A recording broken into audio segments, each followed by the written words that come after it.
en sus boletines pueden ver lo que es el capítulo 4. Para esta ocasión escogimos nada más un verso, un solo verso, que es el verso 9, Filipenses 4:9, y que es, bueno, le titulamos, ¿verdad?, el camino del discipulado. El camino del discipulado. Entonces ahí dice que en las Escrituras se nos revelan varias formas, estrategias, a través de las cuales podemos dar cumplimiento a la ordenanza que nos dejó nuestro Santo Maestro Yeshua HaMashiach, de hacer discípulos. O sea, la tarea es esa, ¿no? Hablando de tareas, el Maestro nos dejó esa tarea a todos los creyentes, a todos los discípulos, nos dejó esa encomienda. Tenemos que hacer discípulos. Entonces, pues para ese fin, a través de la historia ha habido pues muchas estrategias, formas, planes que han diseñado algunos pues hombres. En las Escrituras mismas encontramos diferentes estrategias también. O sea, para ser discípulos no existe algo así como, digamos, un patrón o una sola forma, no. Para ser discípulos hay muchas formas, y esto es porque todas las personas somos diferentes. O sea, no podemos utilizar la misma estrategia, el mismo patrón con todas las personas, porque no va a funcionar.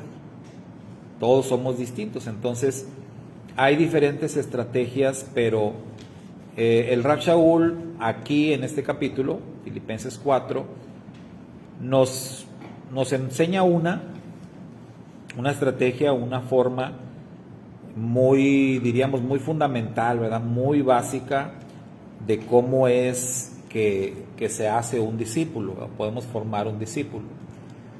Esto del discipulado, en el cristianismo se maneja distinto lo que es evangelismo y discipulado.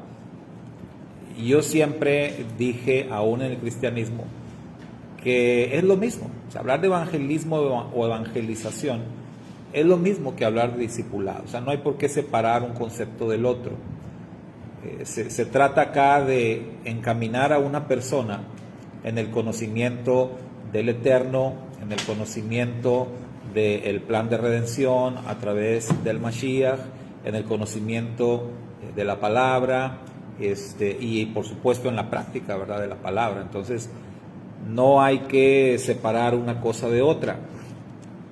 Acá nosotros vemos, o vamos a ver aquí, un ejemplo de una estrategia muy sencilla para poder hacer discípulos, para poder, digamos, extender el reino, compartir de nuestra fe, que es algo que estamos viendo en la clase con Karen, ¿verdad? Pero acá con Karen lo estamos viendo de una forma pues más extensa, ¿no? Más a fondo. Aquí esto es algo bien rápido, pero es una estrategia. Un texto que también sirve así como estrategia, que recuerdo hace muchos años nos compartió un hermano ahí donde estudiaba en el seminario en Matamoros, su servidor, y vino un pastor maestro de por allá de Oaxaca, a darnos algunas conferencias, y recuerdo que él entró en nuestro salón y nos dio rapidito hay una plática. Estábamos tomando precisamente la clase de evangelismo, y él justo entró a saludarnos, y entonces el maestro, nuestro maestro de evangelismo, le dijo: hermano, ¿quieres compartirle algo a los alumnos acerca de, pues, del evangelismo, ¿verdad?, de lo que es la clase? Y dijo él: claro que sí. Y entonces él nos compartió un pequeño bosquejo que nunca olvidé y que yo lo he compartido después en muchas ocasiones. Él tomó ese bosquejo del libro de los Hechos, el capítulo, me parece que es el capítulo 9, o el 8, a ver, ayúdenme, ahí donde está el encuentro entre Felipe y el etíope. ¿Es capítulo 8 o 9 de Hechos? Siempre se me revuelven ahí. Porque uno de estos capítulos es sobre la conversión del Rab Shaul. Y en el otro está... ¿Cuál es? El 8.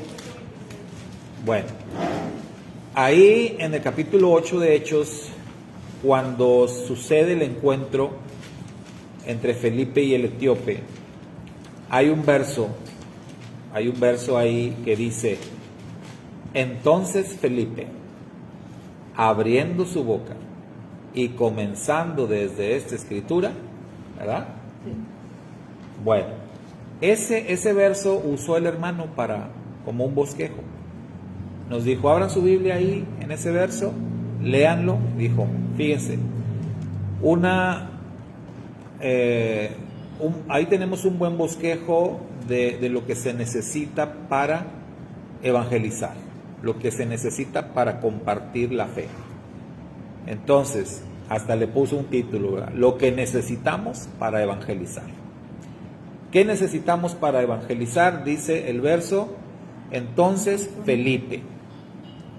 Ahí con las divisiones naturales del texto. Entonces Felipe, coma. Entonces ahí está el primer punto. ¿Qué necesitamos para evangelizar? Necesitamos personas. Necesitamos personas. Nos dice el nombre de Felipe, ¿verdad? Entonces Felipe, ¿el nombre qué es? Identidad. Ok, necesitamos personas con identidad. O sea, no cualquier persona. Una persona con identidad. ¿Sí? Entonces Felipe era eso. El nombre nos dice que tiene una identidad bien definida. Para evangelizar necesitamos personas con una identidad bien definida. Entonces, ¿qué más dice? Entonces Felipe, abriendo su boca.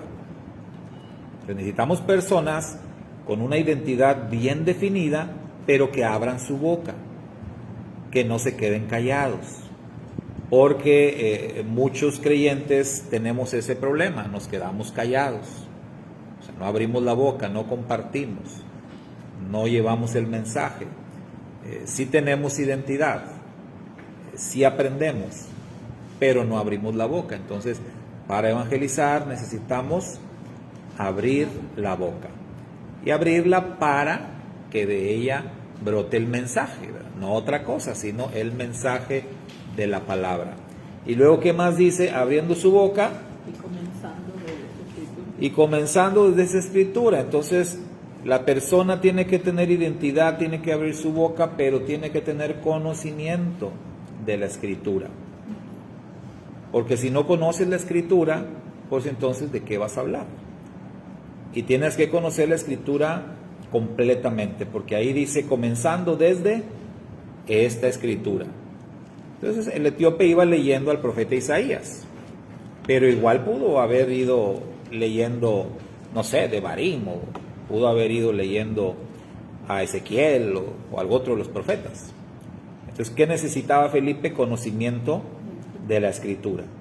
Lo que el etíope fuera leyendo, partiendo de ahí, Felipe tenía que compartir. Entonces, necesitas identidad, necesitas abrir la boca, necesitas conocimiento de la escritura. Luego, ¿qué más dice? Abriendo su boca y comenzando desde esa escritura, le anunció la buena noticia de qué. Entonces se requiere conocer la buena noticia, ¿verdad? Se requiere conocer la escritura y dentro de la escritura el tema de la buena noticia, lo que en el cristianismo le llaman evangelio. Entonces, eso es lo que se requiere, ¿verdad? Para poder extender el mensaje, para poder compartir las buenas noticias. Se requiere tener identidad, la identidad demanda un compromiso. El compromiso es pues abrir la boca, tener conocimiento de las escrituras y saber a partir de cualquier texto, de cualquier escritura, compartir la buena noticia. Ya sea que esté yo en Génesis, ya sea que esté en un Salmo, ya sea que esté en Apocalipsis, partiendo de ahí, voy a terminar compartiendo acerca de las buenas noticias y voy a terminar hablando del Mashiach Yeshua. O sea, tengo que tener la capacidad de conectar el Mashiach con cualquier texto desde Génesis hasta Apocalipsis. Esto no se ve sencillo, ¿verdad? No se ve fácil, pero es algo que se puede lograr. Ese Felipe del que se nos habla ahí no era ni siquiera uno de los apóstoles. Ese Felipe era uno de los mencionados como servidores, diáconos, que son nombrados precisamente ahí en el libro de los Hechos. Entonces, si ese Felipe tenía esa capacidad, pues nosotros también podemos tenerla, ¿verdad? Y esa es una forma así simple y sencilla de cómo podemos compartir la buena noticia. Ahora vamos con nuestro texto, Filipenses 4:9.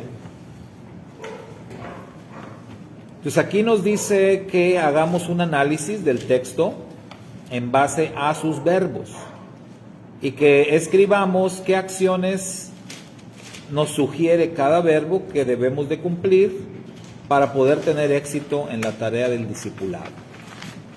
Entonces tenemos el verbo ver. Rab Shaul dice: lo que visteis, lo que oísteis, lo que recibisteis y lo que aprendisteis. Entonces tenemos el verbo ver, el verbo oír, el verbo recibir y el verbo aprender. O sea, con estos 4 verbos, el Rab Shaul está exhortando a los filipenses a que lleven a cabo la tarea del discipulado, así como él lo hizo, ¿sí? Entonces, ¿qué acciones, hermanos, creen ustedes que se deben de llevar a cabo a partir de cada uno de estos verbos? Vamos con el primero, ver. El verbo ver, visteis. El Rab Shaul dice: lo que visteis en mí. Lo que visteis en mí. Entonces, el verbo ver en relación al discipulado, ¿qué acciones demanda? ¿Qué tenemos que hacer? ¿Qué es lo que hay que ver? ¿Quién necesita ver y qué necesitan ver? ¿Verdad? De eso es de lo que se trata.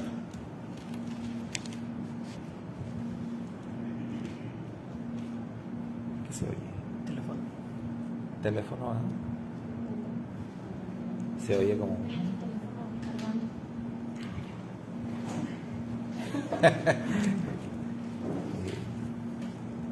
Tengo oído como de Superman. No, es que se quedó todo silencio y dije: se oye como muy vibrador. Bueno, entonces, vamos a ver. ¿Quién necesita ver? Empecemos por ahí. ¿Quién necesita ver? El discípulo, ¿verdad? O el candidato. También podemos, un candidato a discípulo. Digamos que todavía no es un discípulo. ¿Qué es la palabra discípulo, hermano? Así es la forma más sencilla. Aprendiz. Un aprendiz. Muy bien. ¿Qué?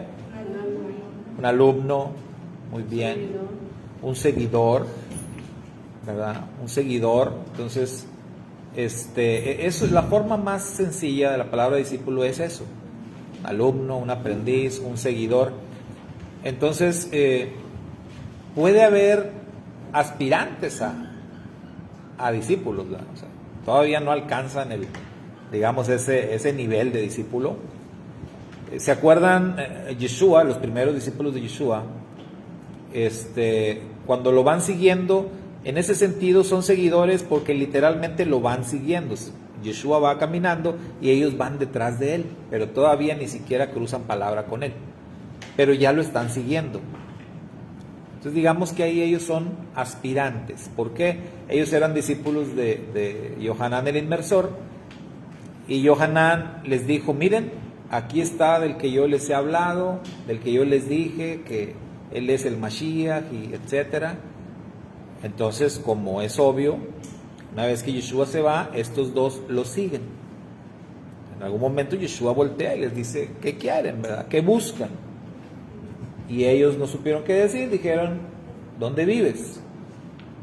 ¿Quieren saber dónde vivo? Vengan a ver. Y lo siguen. Entonces en ese momento son aspirantes, ¿no? Aspirantes a ser discípulos.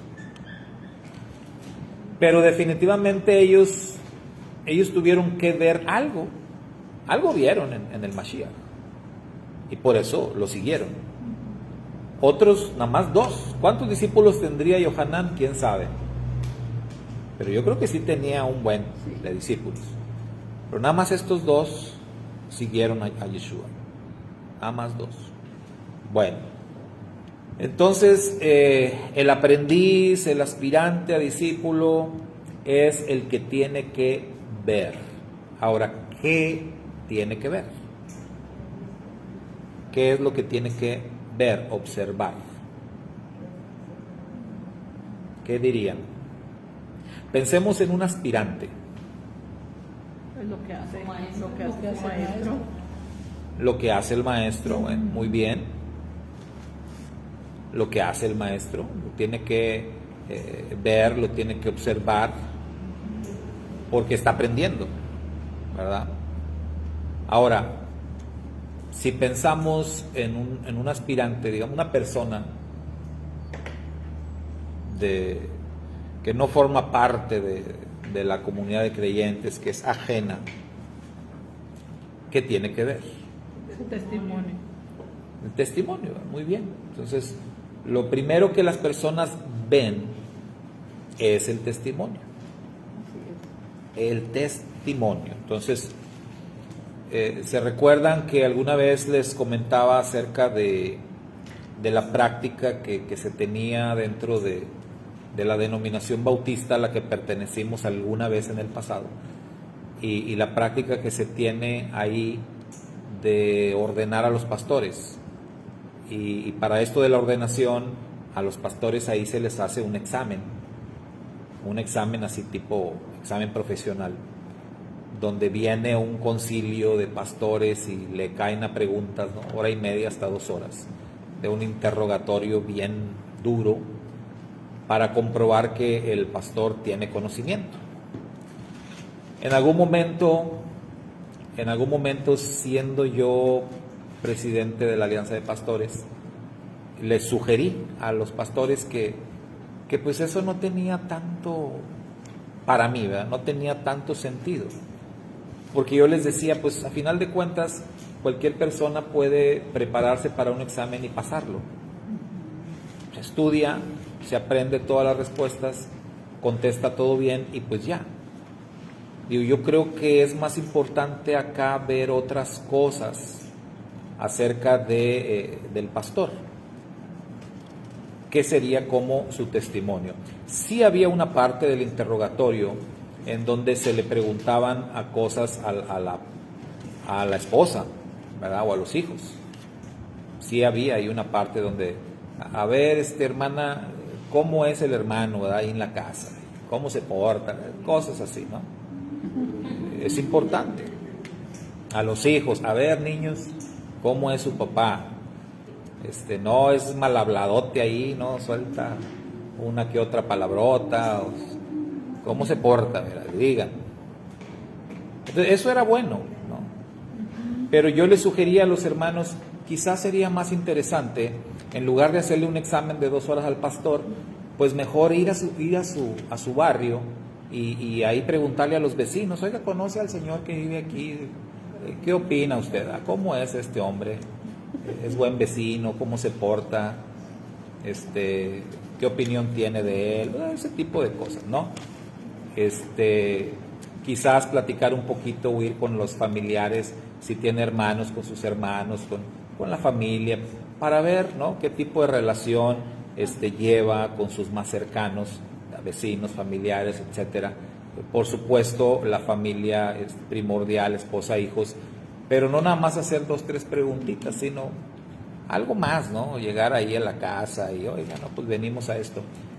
Creo que esa sería la parte más importante que solamente hacer una serie de preguntas de carácter doctrinal, que sí son importantes, pero a final de cuentas es más importante el testimonio, ¿verdad? El testimonio. Entonces, lo primero que la gente ve es eso, es el testimonio. Entonces, una persona que tiene un mal testimonio, ¿de qué sirve el conocimiento? De nada.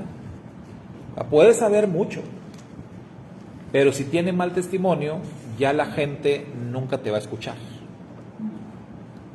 O sea, ¿cómo te va a querer escuchar la persona? No hay manera de que te vayan a querer escuchar. Entonces, lo primero es testimonio. Por eso ahí dice este verbo, visteis. Ahora, el Rav Shaul, me parece que él ahí en el texto de Filipenses 4:9 tiene el orden invertido. ¿Sí? ¿Sí se fijaron en eso? Sí. ¿Con qué comienza él ahí? Aprendiste. Lo que aprendisteis, recibisteis, oísteis y visteis en mí. Entonces es muy interesante, ¿no? Que él presente el orden de los verbos en un orden inverso de cómo deben de ser. O sea, él empieza de atrás para adelante o de lo último hasta lo primero, haciendo alusión a algo que alguna vez dijo el Mashiach, ¿no? Los postreros serán primeros y los primeros postreros. O una regla de las matemáticas, que el orden de los factores no altera el resultado. Entonces, pero lo importante es pasar por cada una de estas etapas. Entonces, aquí estamos hablando primero de lo que las personas ven. Porque si las personas ven algo desagradable, entonces ahí se puede detener todo. Entonces, es probable que ya no podamos avanzar. Si la gente ve algo desagradable, si la persona ve algo que ya levanta una pared ahí, un obstáculo, pues ya no hay manera de avanzar.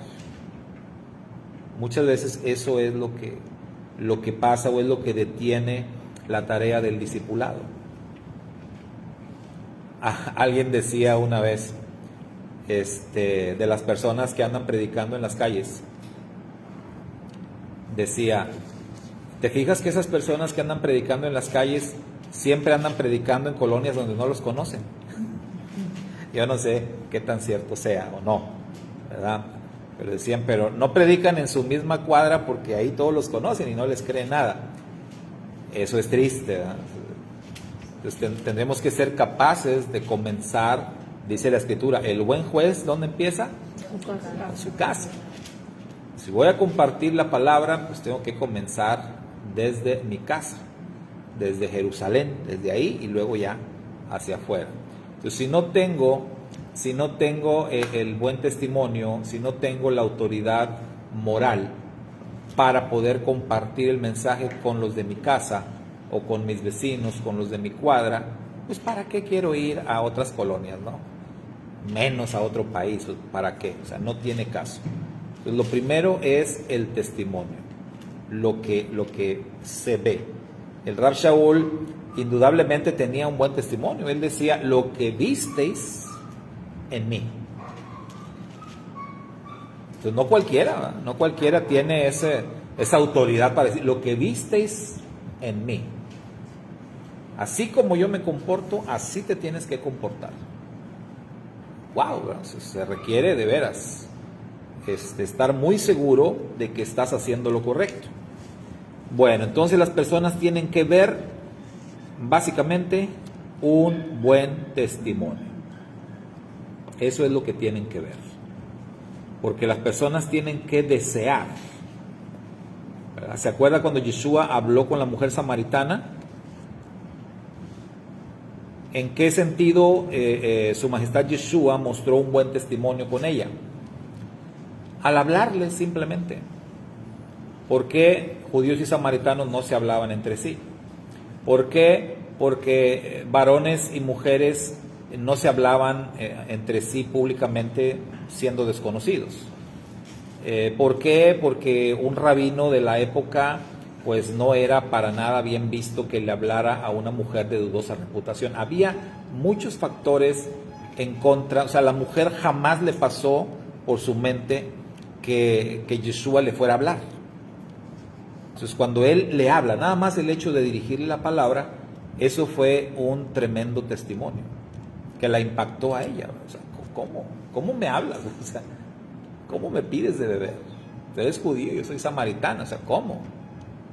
Entonces, ahí, esto es algo que impacta. La gente necesita ver cosas así. La gente necesita ver cosas extraordinarias. La gente necesita ver un buen testimonio, una buena conducta, algo que realmente sea distinto. La gente ya no quiere ver lo mismo de siempre, porque lo mismo pues ya todos están cansados. Entonces algo distinto, algo auténtico. Lo segundo es oísteis. ¿Qué nos sugiere el verbo oír en relación al discipulado? Ya vimos lo que la gente necesita ver. ¿Qué necesitan oír? Pues la palabra. Necesitan oír la palabra. ¿Qué más diríamos ahí? ¿Mande? La verdad. O sea, necesitan oír la palabra, pero verdadera. Necesitan oír la palabra, pero hay un texto, creo que dijo Kefa, la palabra no adulterada. Porque hoy en día hay mucha palabra adulterada. O sea, hoy en día hay cientos y cientos o miles, digamos, de estaciones de radio donde se predican las escrituras, canales de televisión, canales de internet, páginas, ¿cómo se llaman los de Spotify? Los podcasts. Podcasts, tenemos, todo tipo de recursos, canales de YouTube, todo, donde se puede uno o escuchar o alimentar de la palabra. Ahí está, o sea, más a la mano no puede estar que hoy en día. El asunto es, realmente, donde quiera es palabra confiable. Cualquier podcast, canal, página, que yo abra, televisión, etcétera, que estén hablando de la palabra, ¿todo es confiable? Todo, no. Esa es la cosa. Entonces, la gente necesita oír la palabra, pero la palabra no adulterada. Necesitan oír la palabra veraz, la palabra confiable. Una de las cosas que escuché yo al principio, cuando empezamos con esto de las raíces hebreas, fue el ejemplo de un río. Y esto me ayudó mucho para entender el concepto. Un río. Entonces, oí la ilustración de un río, que este río tenía una extensión de más de 2,000 kilómetros. Y lamentablemente el río, casi en todos sus 2,000 kilómetros, se encontraba bien contaminado, súper contaminado. Y entonces la pregunta era, ¿en qué parte del río pudiera uno encontrar todavía agua limpia, agua pura? ¿En qué parte del río? Pues donde nace el río. Solamente ahí vas a encontrar. Porque estás hablando que toda la extensión, los 2,000 kilómetros están contaminados, necesitas ir al origen. Ahí donde nace el río, ahí todavía vas a encontrar agua pura, ¿verdad? Ya sea que venga de una montaña, ya sea que esté en el nacimiento de algún cerro, alguna montaña, porque a veces de ahí es donde surgen, ¿no? Pues a veces vienen desde arriba, pero a veces están brotando de ahí, de donde empieza la montaña. Ahí vas a encontrar agua pura. Entonces, con esa ilustración, entendimos hace ya alrededor de 9 años que hoy en día, habiendo tanta contaminación, tanta perversión de las escrituras, pues el sitio más confiable para aprender de ellas es la fuente original, en este caso las raíces hebreas, ¿no? Estudiar las escrituras en su idioma original nos proporciona esa seguridad de que estamos nosotros aprendiendo de la palabra no adulterada, no contaminada, no pervertida. Entonces, hoy en día la gente necesita oír, sí, pero no oír más de lo mismo, sino oír la palabra veraz, la palabra confiable. Y por eso es que el tema de las raíces hebreas pues ha estado teniendo ese impacto, ¿no?, tan grande en muchas personas, así como lo tuvo en nosotros y lo sigue teniendo en mucha gente. ¿Por qué? Porque la gente escucha de esto y dice, oye, esto no es lo mismo de siempre, esto no es lo mismo que he escuchado ya por tanto tiempo, esto es distinto, ¿verdad? Entonces, les he contado la anécdota de la última vez que yo prediqué en una iglesia, digamos, bautista. Me invitaron a un aniversario de una iglesia y fue la última vez, nunca más me volvieron a invitar. Estuve ahí predicando, había gente de varias iglesias. Y entonces, pues no recuerdo ya exactamente qué prediqué, ¿verdad? Pero usé el nombre de Yeshua, utilicé, hablé acerca del pacto, de la obediencia, del reino, los conceptos, ¿no?, que estábamos aprendiendo. Apenas estábamos nosotros aprendiendo, eran los primeros esbozos, ¿no? Pero nunca se me va a olvidar que hubo gente ahí que estaban impactados por eso, porque ellos dijeron, oye, esto no es lo mismo de siempre, esta palabra es distinta. Y a mí en lo personal, lo que me impactó muchísimo fue que una mujer, una ancianita, ¿verdad?, una hermana muy mayor, se me acercó al final para decirme, hermano, ¿dónde están enseñando eso que usted predica? ¿Dónde enseñan eso? Porque a mí me interesa. Porque yo en mi mente, yo pensaba que las personas que ya tenían mucho tiempo en el cristianismo, pues no iban a responder, ¿no? Pensaba yo tontamente, ¿no? Y entonces el Eterno ahí me dio una lección, me dijo, no pienses así, mira. Y esta hermana tenía más de 40 años, ¿no?, en el cristianismo, pero ella escuchó eso y ella reaccionó y dijo, yo quiero esto, yo quiero saber, aprender de esto.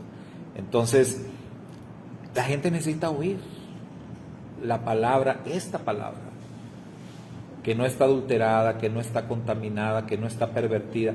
Como sabemos, el Imperio Romano, ¿verdad?, contaminó, pervirtió, cambió la escritura, de tal modo que la mayoría de la gente que hoy sabe de la Biblia saben una versión equivocada. Entonces necesitan conocer la verdadera. Luego viene el verbo recibisteis. Recibisteis. ¿Qué les dice esto, hermanos? ¿Qué es lo que un discípulo necesita recibir? O un aspirante a discípulo necesita recibir. Ya hablamos de ver, ya hablamos de oír, ahora dice recibir. ¿Qué recibía la gente de Yeshua? ¿Qué recibían la gente del Rashaul, no? Amor, ahí tenemos algo, ¿no? Amor, o sea, un buen trato, ¿no? Bendiciones. Sí. O sea, la gente que acudía al Mashiach nunca se iba con las manos vacías. Y aún la gente que lo hacía, ¿cómo diríamos? Así como, pues no sinceramente, ¿verdad? Porque el Mashiach le dijo una vez a algunos, ustedes nada más me buscan porque les doy de comer, les dijo a algunas gentes, ¿no? Pero aún así el Mashiach les daba, o sea, vaya, se portaba bien con ellos. Sí les decía sus verdades, pero los trataba bien, ¿sí? Entonces, ¿qué necesita la gente recibir? Pues amabilidad, ¿no? Generosidad, buen trato, Buen trato. amor, cariño, porque para malos tratos pues ya tenemos En la No es nada personal. o sea, cada quien su historia, ¿verdad? Como siempre decimos, ahí te vas a callar. Decía una hermana, sin testimonios personales, por favor. No, pero sí, digo, para malos tratos donde quiera nos pueden tratar mal, ¿no? El seguro social, por ejemplo. De los malvados se llevan bien. Sí, sí. Entonces, sí, para malos tratos ya, la gente está cansada de malos tratos. Entonces, pues, recibir un buen trato, ¿verdad? Recibir una cara amable, recibir algo distinto, ¿no? Una buena actitud. Eso es lo que, pues, lo que se espera, ¿verdad? Lo que un candidato puede esperar. Pues esto es, como comunidad, si queremos proyectar algo bueno, algo positivo hacia los candidatos, pues tiene que ser eso, ¿verdad? Ellos tienen que recibir eso, ¿no? Sentirse a gusto, sentirse cómodos, que vean eso, ¿no? Sentirse Más que nada, aceptados. paz. Recibir paz. Que Paz, levanta la gente. paz, porque Ya están hartos. no estamos hablando de cosas materiales, no va tanto por ahí.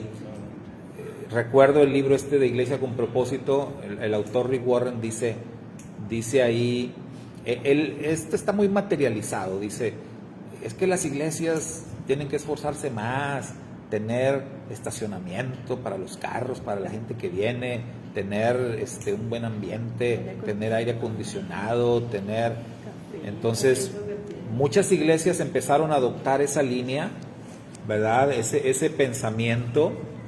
Aquí está la hermana Shirley, que no me dejará mentir, ¿verdad?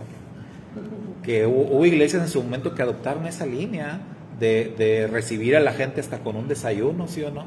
Llegaba la gente, hay cafecito, hay donas, ¿verdad? Sírvanse, atiéndanse antes de que empezara la actividad. Entonces, oye, pues, y airecito acondicionado, oye, pues, ¿quién no quiere así, verdad? Estar, pues todos van a querer ir a esa iglesia, ¿no? Pero Rick Warren se enfoca mucho en lo material.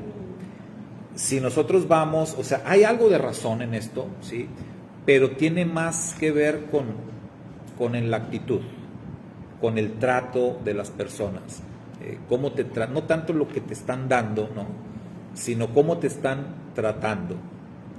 Y alguien dijo milagros, señales.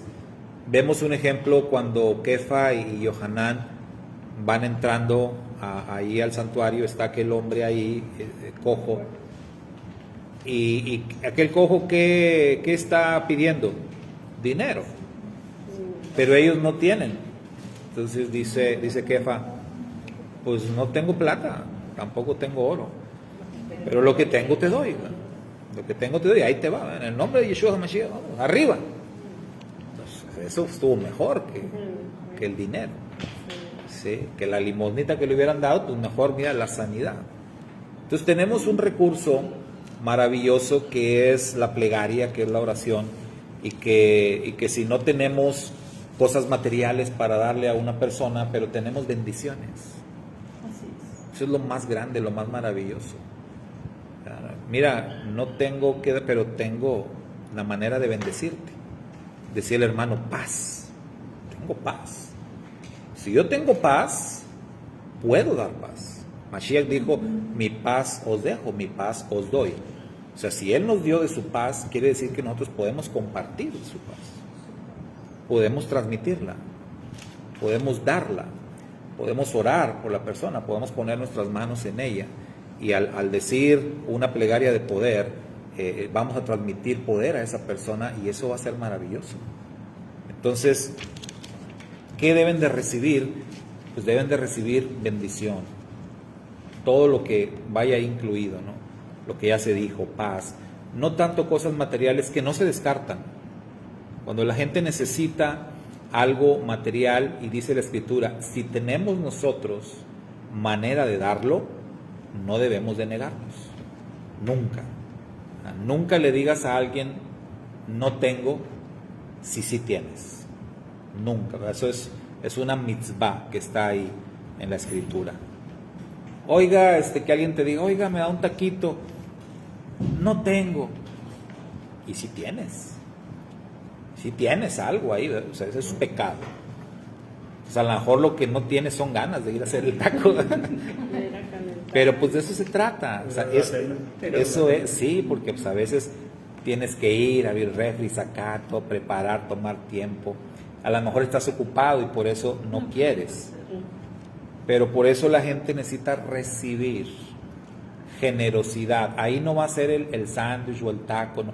Va a ser el acto, la generosidad. La persona va a valorar que te tomaste el tiempo de ir, de entrar, de abrir la cena, lo que sea, de preparar y dárselo, ¿verdad? De buena manera. Sencillo, lo que sea, pero él va a valorar la acción. No lo que le diste, sino lo que hiciste. ¿Sí? El acto generoso. Entonces, cuando Rav Shaul dice lo que recibisteis, está hablando de eso, ¿no? Así se hacen discípulos. Cuando los discípulos reciben, aprenden. Y este es el último verbo, ¿va? Aprender. Lo que aprendisteis de mí. Entonces ahí se junta todo. Ahí se junta lo que vieron, lo que oyeron, lo que recibieron. Todo eso se junta y todo eso junto es aprendizaje. Entonces el discípulo está aprendiendo del maestro. O si lo vemos de otra manera, la gente que está fuera, que no pertenece a una comunidad, si ve en los creyentes de la comunidad, si oye de los creyentes de la comunidad, si recibe de los creyentes de la comunidad, la gente está aprendiendo. ¿Sí? Aunque no vengan, ¿verdad? Pero están aprendiendo de todo esto. Y el Rav Shaul dice, todo lo que ustedes vieron, oyeron, recibieron y aprendieron de mí, ¿qué les dijo? Esto es lo que tienen que hacer. Esto es lo que tienen que hacer. No otra cosa. Lo mismo. ¿Sí? Lo mismo, algo parecido le dice el Rav Shaul a Timoteo. Cuando le dice lo que visteis en mí, lo que oísteis de mí. Lo que yo siempre les he hablado, les he enseñado delante de muchos testigos, ¿verdad? Eso es lo que ustedes tienen que hacer. No otra cosa. Lo mismo. Y la pregunta final que dice ahí, hermanos, ¿cuál es el resultado? El mismo verso, verso 9. El resultado final, si hacemos eso.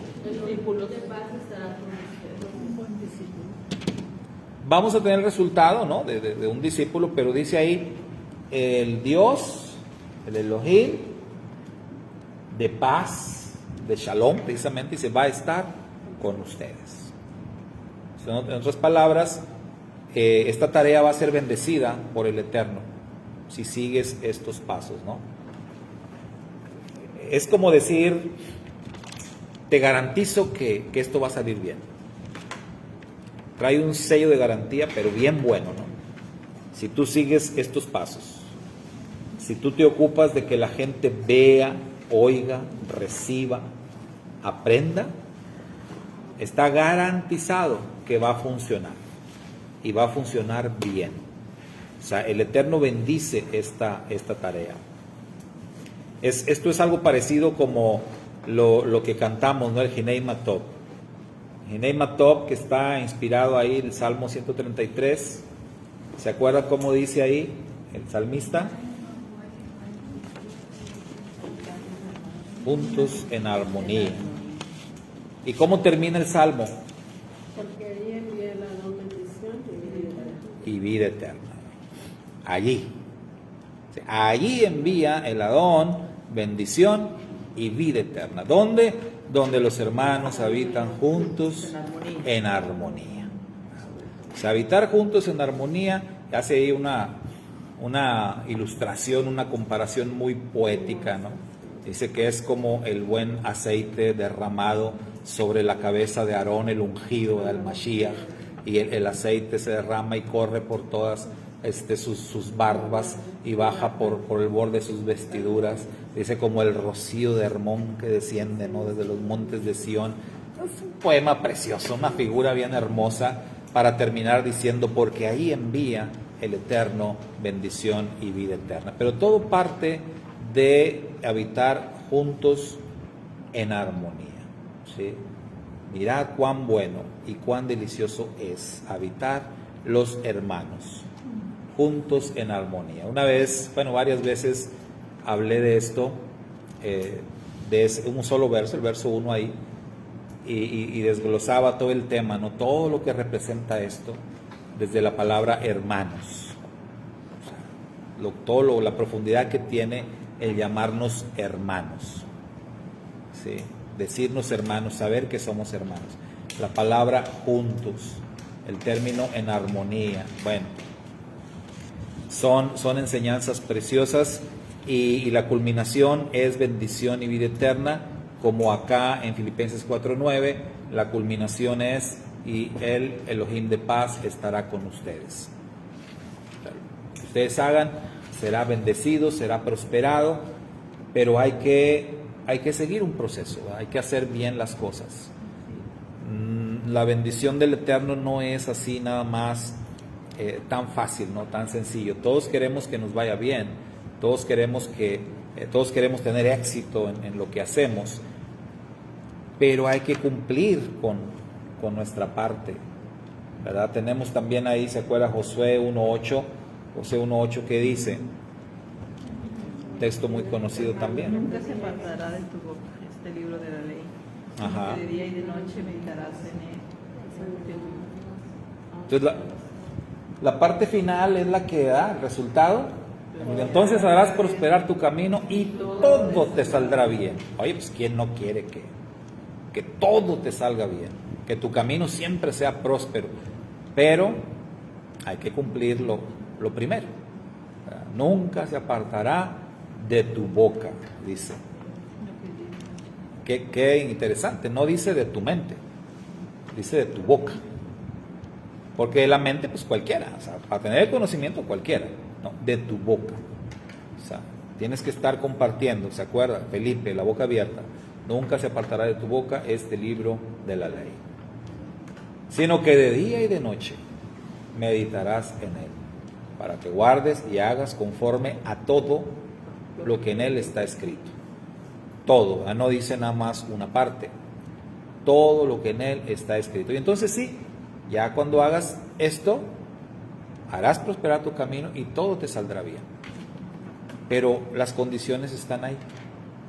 El asunto es que la mayoría de las personas queremos los privilegios, pero no queremos las responsabilidades, ¿verdad?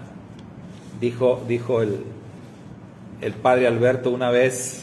¿Cuántos conocieron al padre Alberto? No. El que salía del programa. Nada más yo de pecador que ando viendo. Tenía un programa de televisión el padre Alberto. Sí, en Telemundo creo, no sé, Univisión, no recuerdo cuál, pero Estados Unidos. El padre Alberto, que después ya no fue el padre Alberto, después se hizo el pastor Alberto, porque se cambió de bando y ahora ya se hizo evangélico. Pero alguna vez, siendo sacerdote todavía, este hombre dijo una frase que lo escuché yo y dije cuánta razón tiene, porque algo le preguntaron y él dio respuesta y terminó su respuesta diciendo, lo que pasa es que toda la gente quiere al Cristo de la cruz, pero nadie quiere la cruz de Cristo. Así dijo, y me quedé yo y dije, pues qué profundo, de verdad, porque sí retrata muy bien la actitud de muchas personas. ¿Qué está diciendo? Lo mismo que acabo de decir, ¿no? Todos queremos los privilegios, pero no queremos las responsabilidades. Él decía, todo mundo quiere al Cristo de la cruz, pero nadie quiere la cruz de Cristo. Entonces, el paquete es completo, ¿no? Si queremos los privilegios, tenemos que atender las responsabilidades primero. Si queremos éxito en todo lo que hagamos, ahí está Josué 1:8. Si queremos que nos vaya bien el discipulado, bueno, aquí está Filipenses 4:9. Si queremos compartir con éxito la palabra, pues ahí está Hechos 8. Entonces, la palabra nos nos provee para cada una de las necesidades que tengamos, sea evangelismo, sea discipulado, compartir la fe, proclamar las buenas noticias, como le querramos llamar. La palabra nos ayuda, ¿verdad? Nos da recursos para hacerlo y para hacerlo con excelencia. Bueno, hermanos, shalom, hermana Ketita, hermana Norma, hermana Poli, Hortensia, Dante, hermana Ketita otra vez, a 2 veces la hermana. Es que tiene 2 comentarios. Bueno, shalom, saludos, quédense un ratito más en la clase de Karen. Nos vemos.